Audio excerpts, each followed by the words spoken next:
also couldn't find, I couldn't find the fans or the lights. I'm not doing too well. Should I ask? Yes, you could do that. Ah, we have light. And God said, "Let there be light," and there was light. And this is, of course, what Sri Aurobindo and Mother also say about the light. I'll give you a brief quote. So what does Sri Aurobindo say? He says so much about the light.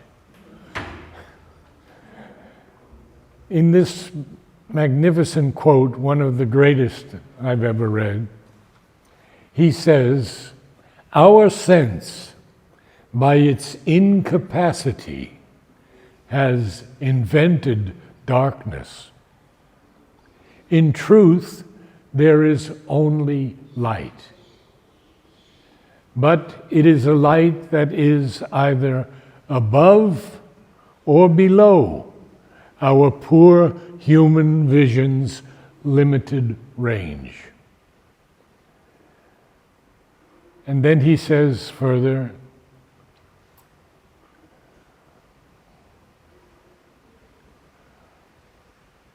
"Where God is, there is light. And God is everywhere. To the still heights and to the troubled depths, His equal spirit gave its vast ascent. A poised serenity of tranquil strength, a wide, unshaken look on time's unrest, faced all experience with unaltered peace."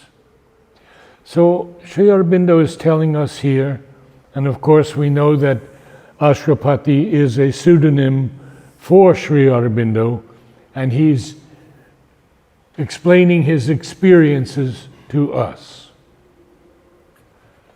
So there are still heights at the highest, and there are troubled depths which all of us face. And yet, Ashwapati has a poised serenity of tranquil strength, a wide, unshaken look on time's unrest. Well, this is time as we know it, not as the divine knows time, because we know time only in pieces. We don't have that vast comprehension of what time is to the divine, because it's eternal, it's infinite to the divine, but not for us.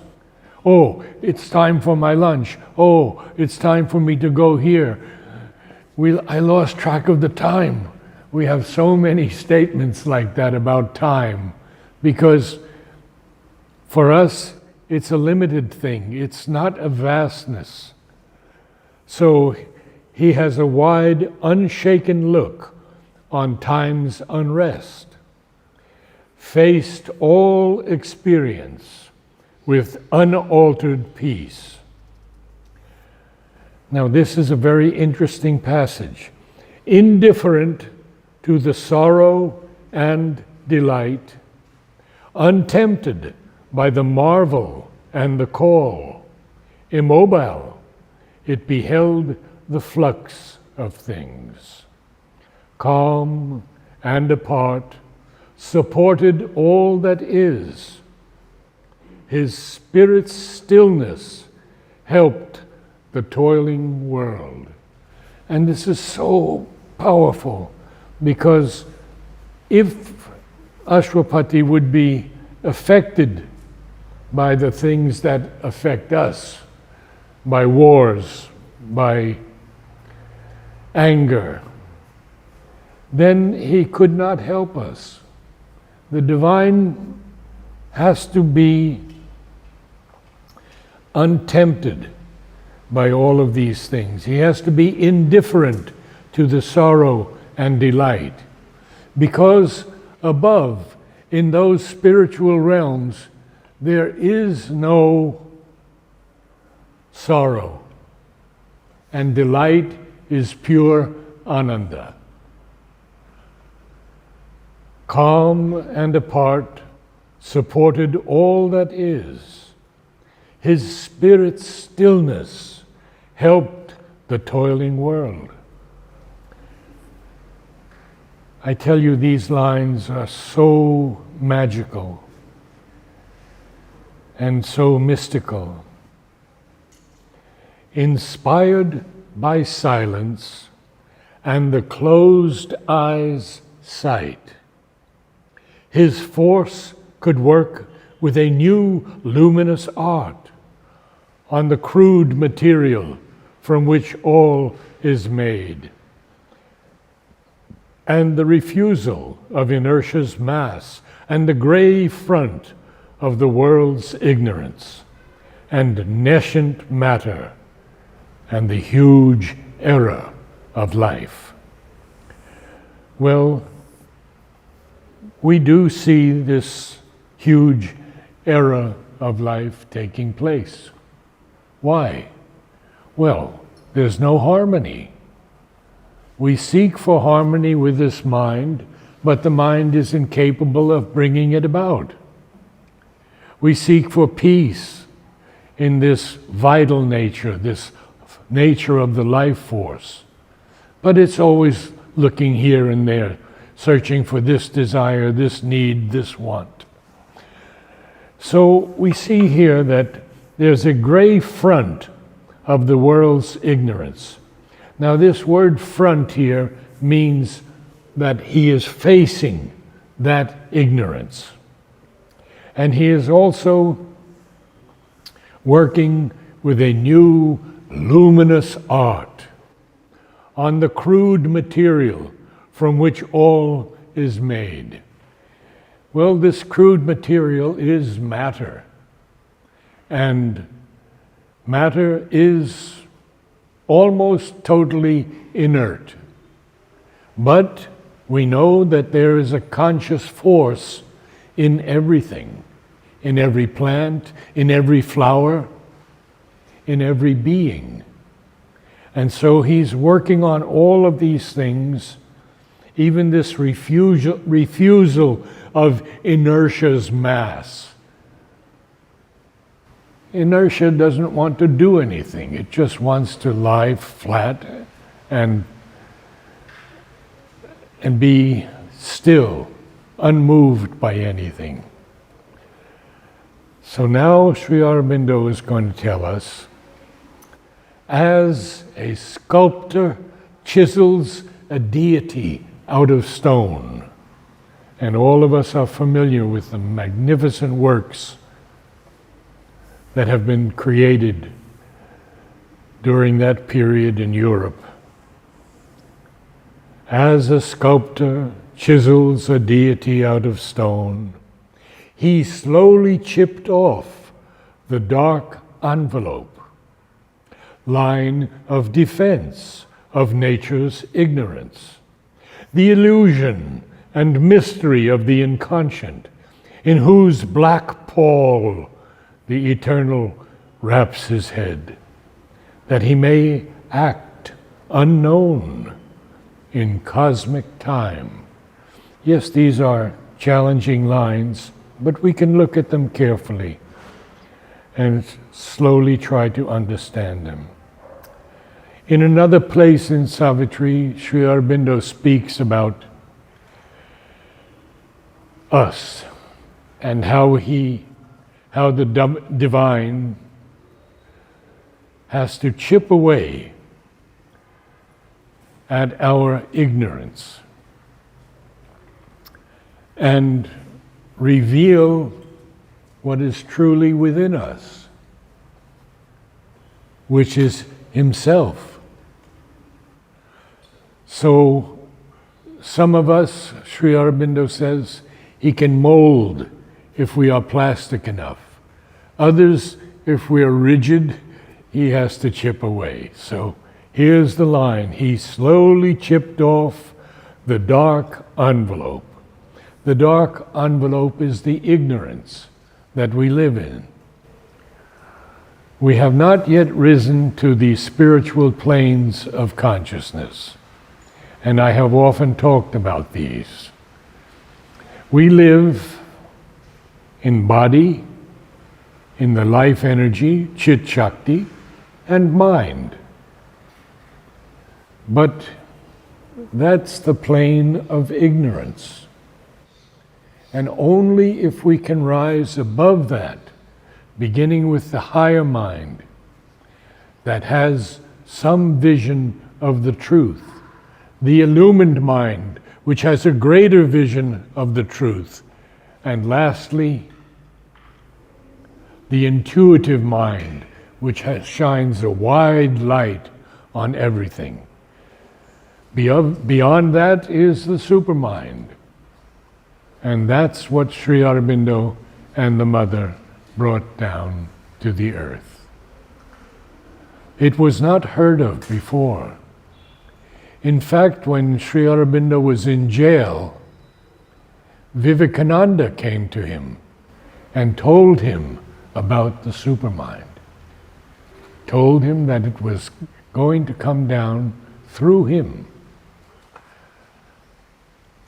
A splendor of self-creation from the peaks, a transfiguration in the mystic depths, a happier cosmic working could begin and fashion the world shape in him anew.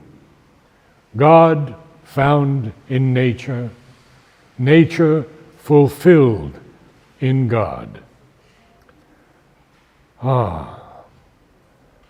So this splendor of self-creation, note that the word self-creation is hyphenated. It's a new word created by Sri Aurobindo. A splendor of self-creation from the peaks, a transfiguration in the mystic depths. A happier cosmic working could begin and fashion the world shape in him anew. God found in nature, nature fulfilled in God. And we see here that he capitalizes the word nature twice. So it's not simply our nature, and it's not the nature that we see around us, because that is just a diminished form of nature. But it's a form at work, because it's destroying at every moment and building at every moment. So the dinosaurs are gone, and something has replaced them. And this had to go, and this had to come. So nature is not totally ignorant. She has a consciousness, and she's working out with that consciousness the beauty that will come to us one day. So I will go on now into the next page.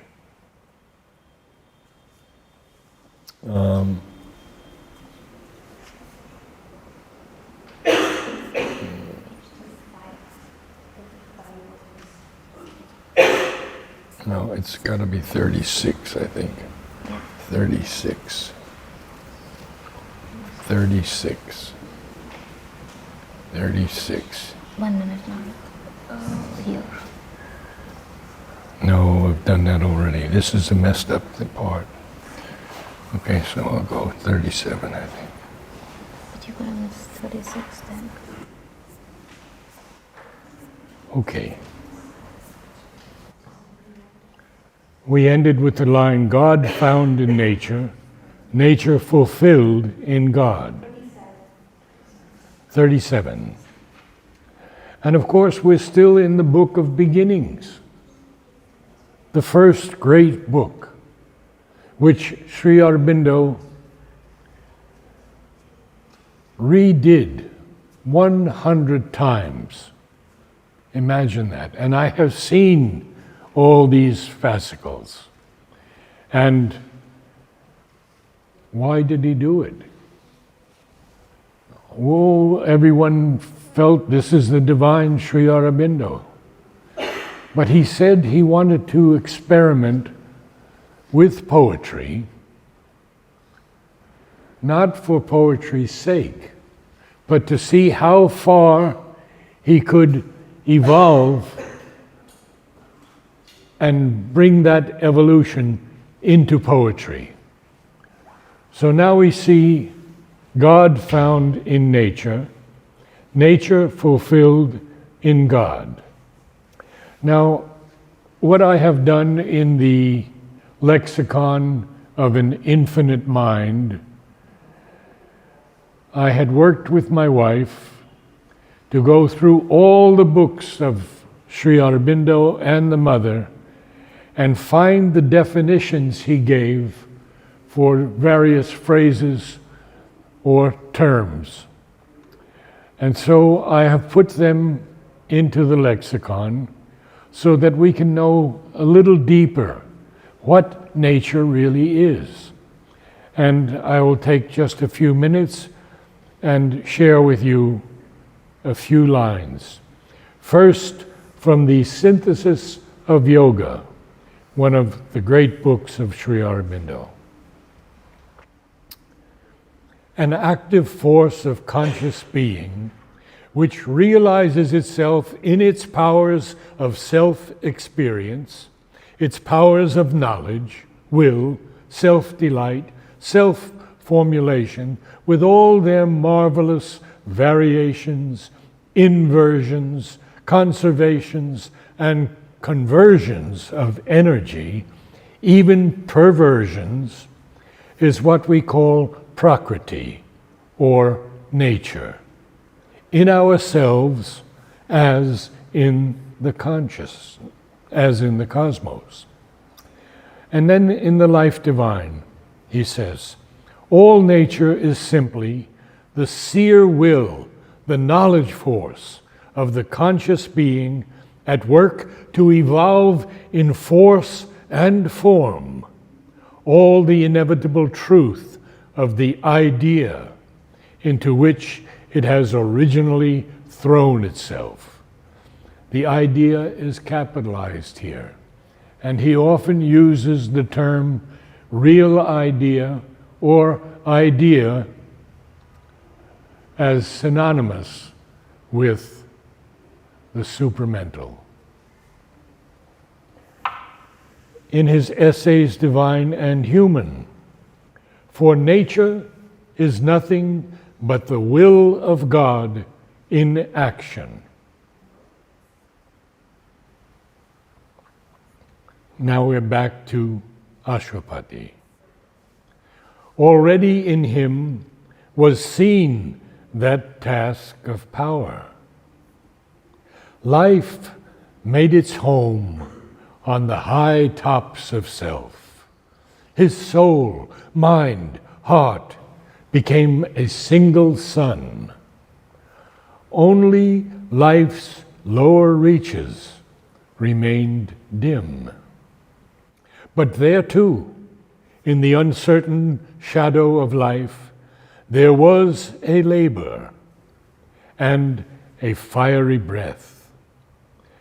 The ambiguous, cowled, celestial puissance worked, watched by the inner witnesses, moveless peace. A lot to look at here. So now life is making its home on the high tops of Ashwapati's self. And his soul, his mind, his heart became a single sun. Imagine that. But, Sri Aurobindo tells us, only life's lower reaches remained dim. So even in the avatar, these lower reaches have to be refined. And they're not so easy to refine. Look at us. Think of our lower reaches, our darker thoughts, our darker desires, our ignorant motives. But there too, in the uncertain shadow of life, there was a labor and a fiery breath. Fiery breath, of course, is this Agni that is burning in all of us, each of us. Or maybe in some of us it's a small spark yet. In others it's a small flame. In others it can be an immense flame as we evolve. And then this extraordinary line, the ambiguous, cowled, celestial puissance worked, watched by the inner witness's moveless peace. Look at the alliteration. Worked, watched, witnessed. And so this, what is a cowled puissance? Well, it's sort of covered. It's sort of hidden, like under a hood, or under a cap or a hat. And that puissance is working, and it is watched by the inner witness's moveless peace. In the essays on the Gita, Sri Aurobindo tells us about this witness soul. And he says the witness soul is the immutable Purusha. Even on the struggling nature left below, strong periods of illumination came. Lightnings of glory after glory burned. Experience was a tale of blaze and fire. Air rippled round the argosies of the gods. Strange riches sailed to him from the unseen. Splendors of insight filled the blank of thought. Knowledge spoke to the inconscient stillnesses. And rivers poured down of bliss and luminous force. Visits of beauty, storm sweeps of delight, rained from the all-powerful mystery above. Well, there's so many things to share here. What are these argosies of the gods?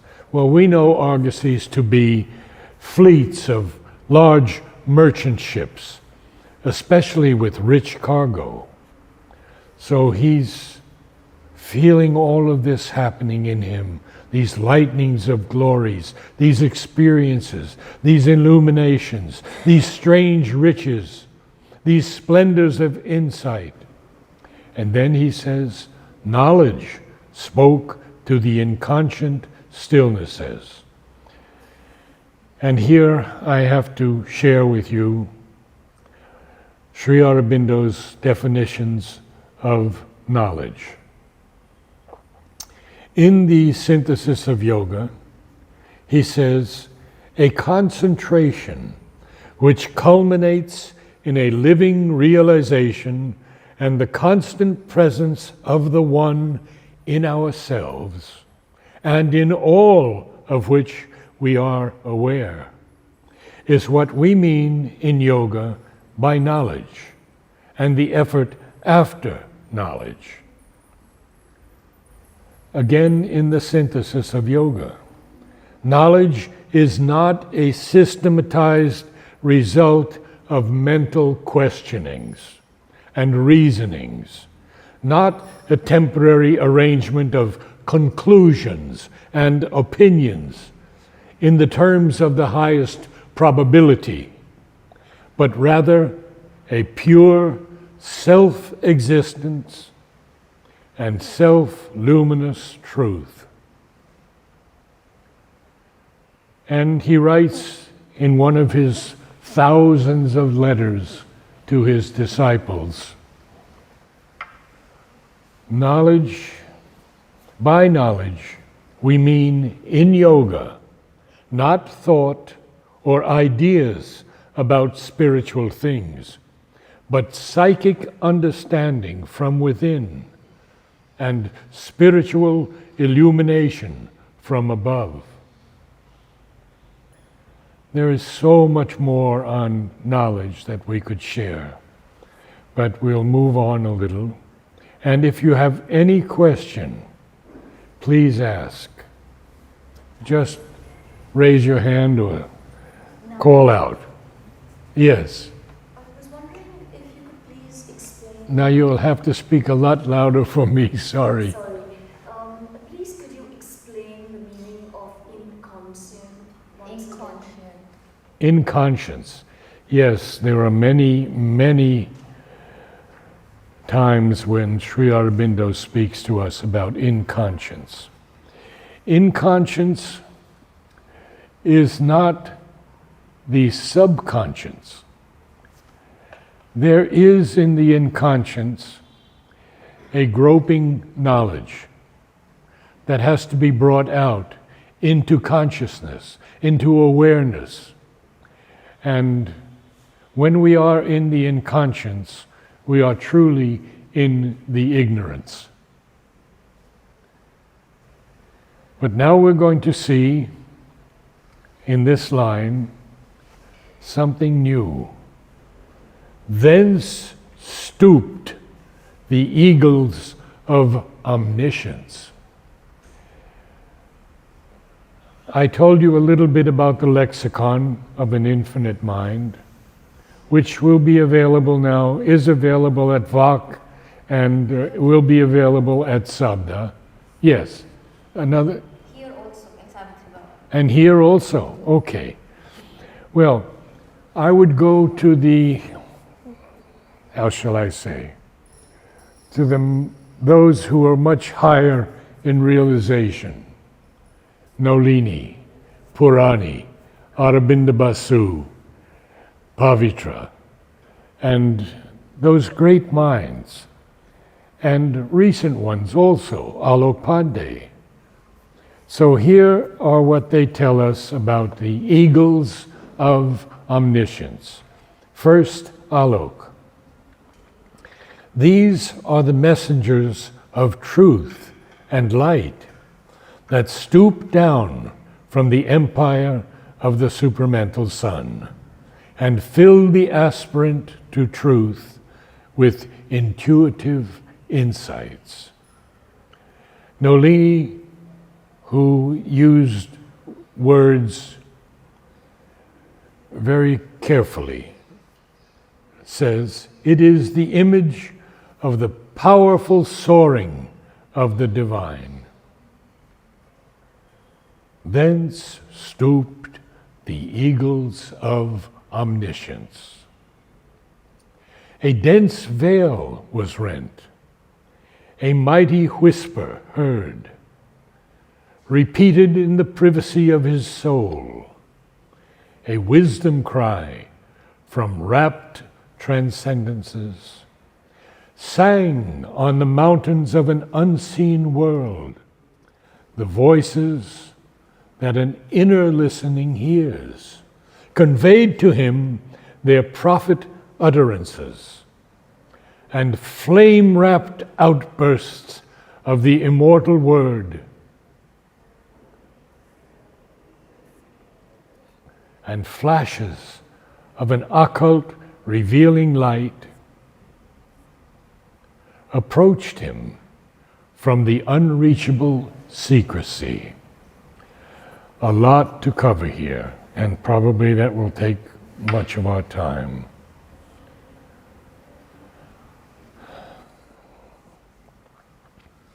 A dense veil was rent. Well, we all have these dense veils around us. And that is why we don't make progress so rapidly. Now, these veils that we have, veils of family, veils of education, veils of environment, veils of associations. We could go on and on. And these veils are prohibiting us from bringing out the psychic being, a term named by Sri Aurobindo.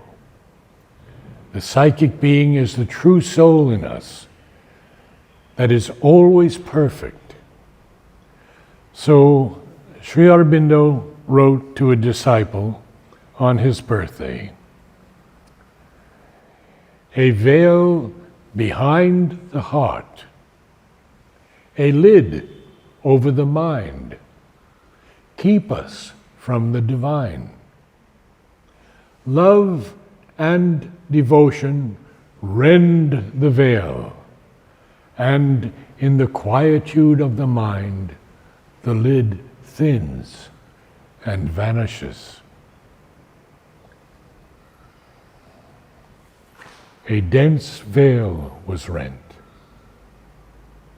A mighty whisper heard, a mighty whisper heard, repeated in the privacy of his soul. A wisdom cry from rapt transcendences sang on the mountains of an unseen world. These rapt transcendences, these, we could say, ecstatic transcendences, transcendences that carry us off spiritually to another place, to another sphere of existence. A wisdom cry from rapt transcendences sang on the mountains of an unseen world. Semicolon. The voices that an inner listening hears. We have to learn to listen within. The guidance is there. It is always there. We can always refer to it. But we must become silent to access it, to allow it to inform us of the truth or the untruth. So these wisdom cries are singing on the mountains of an unseen world. The voices that an inner listening hears conveyed to him their prophet utterances. Well, these prophet utterances are, what shall we say, not just prophecies, but actual things that can and will happen. And he ends, he continues that sentence with, "and flame-wrapped outbursts of the immortal word." Capitalize W, immortal word. And in his book, The Future Poetry, he writes, "The word is a sound expression of the idea. In the supraphysical plane, when an idea has to be realized, one can, by repeating the word expression of it, produce vibrations which prepare the mind for the realization of the idea." This is extremely important, people, extremely important. That is the principle of the mantras and of japa. One repeats the name of the divine, and the vibrations created in the consciousness prepare the realization of the divine. And then, of course, that great line. It is the same idea that is expressed in the Bible. God said, "Let there be light," and there was light. It is creation by the Word. And flashes of an occult revealing light. Now the word occult in India is very different from our understanding of it in the West. Because in the Vedic knowledge, the seers, the rishis, have gone much deeper. And so the occult here simply means not quite known as yet. It has nothing to do with occult mysteries and occult secrets. It just means not known as yet. And then flashes of an occult revealing light. And I already quoted to you a statement on light, but here's one from the Life Divine. Light is primarily a spiritual manifestation of the divine reality, illuminative and creative.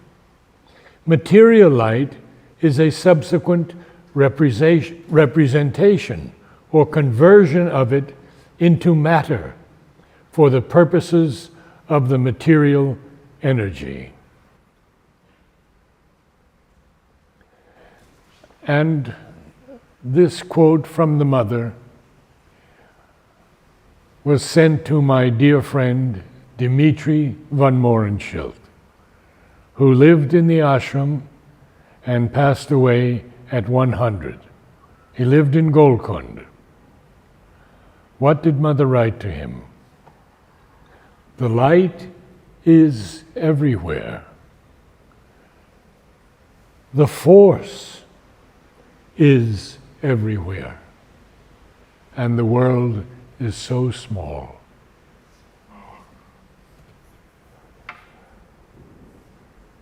And flashes of an occult, revealing light approached him from the unreachable secrecy.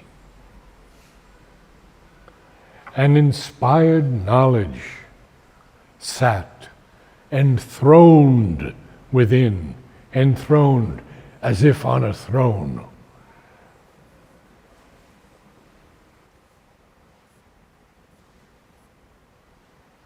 Whose seconds illumined more than reason's years.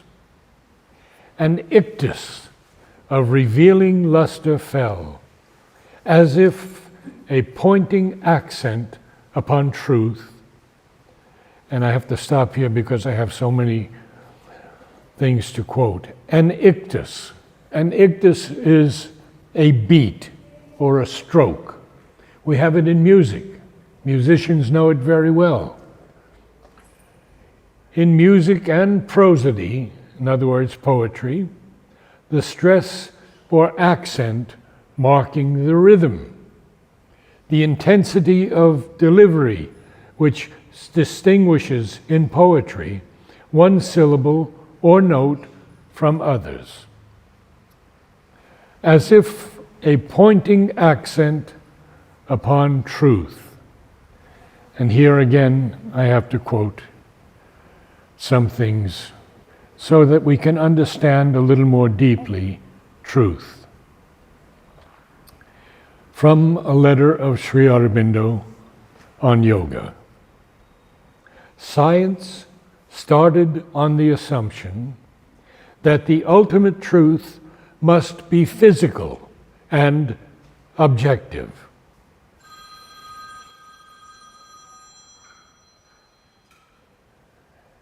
And the objective ultimate, or even less than that, would explain all subjective phenomena.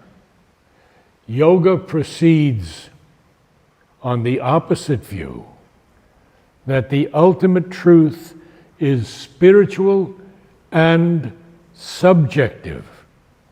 And it is in that ultimate light that we must view objective phenomenon. Most of us live in a consciousness that sees everything in duality. So we have truth and falsehood, light and darkness, love and hate, and I could go on and on and on. And science began, and to an extent is still continuing on, with the knowledge or the utilization of the five senses: smell, taste, hearing, touch, sight, yes, vision. And they don't even know yet about the etheric planes. The ether is above all the senses. So, in the foundations of Indian culture, Sri Aurobindo tells us, the supreme truths are neither the rigid conclusions of logical reasoning, nor the affirmations of creedal statement, but fruits of the soul's experience. Intellectual truth is only one of the doors to the outer precincts of the temple. How beautifully written. All Savitri is mantric. There is a force in every line, in every word, that can break open for us the ignorance in which we live. Now, I've used up my time, but if you have any questions, please ask. Could you just say that last line again? Pardon? Is it possible to just say that last line once more? The last line? Yeah. Oh dear. Okay. I have to get it back. Oh dear. This is a problem. No. It was about science and science's assumption. And here it is again. From the foundations of Indian culture, the supreme truths are neither the rigid conclusions of logical reasoning, nor the affirmations of creedal statement, but fruits of the soul's inner experience. Intellectual truth is only one of the doors to the outer precincts of the temple. Now, I'm going to go to the lexicon itself, if I can get it here, and give you a more thorough understanding of the inconscience. The inconscience is an inverse reproduction of the supreme superconscience. It has the same absoluteness of being and automatic action, but in a vast, involved trance. That's the key. It is being lost in itself, plunged in its own abyss of infinity. Now, there's a lot more. And the inconscient, and this is from a letter on Savitri. The inconscient and the ignorance may be mere empty abstractions and can be dismissed as irrelevant jargon if one has not come in collision with them or plunged into their dark and bottomless reality. But to me, they are realities, concrete powers whose resistance is present everywhere and at all times in its tremendous and boundless mass.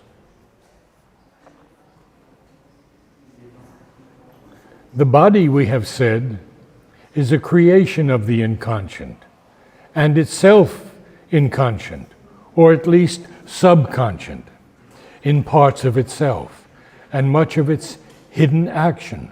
But what we call the inconscient is an appearance, a dwelling place, an instrument of a secret consciousness, or a subconscient which has created the miracle we call the universe. One last one. Now, we have 10 minutes before the Om choir begins. There is water outside and bathrooms. The inconscient is a sleep or a prison. The conscient, a round of strivings without ultimate issue, or the wanderings of a dream. We must wake into the superconscious, where all darkness of night and half-lights cease in the self-luminous bliss of the eternal.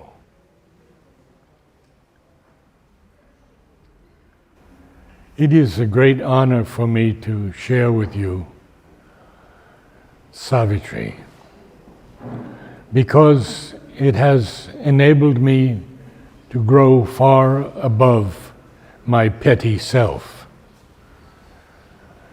When these lines enter into you, don't try to understand them with this mind.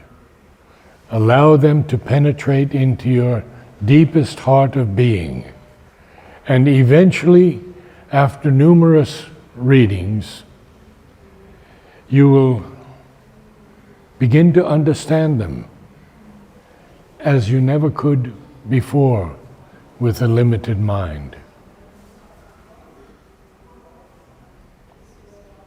Savitri is a mantra for the transformation of the world, the Mother.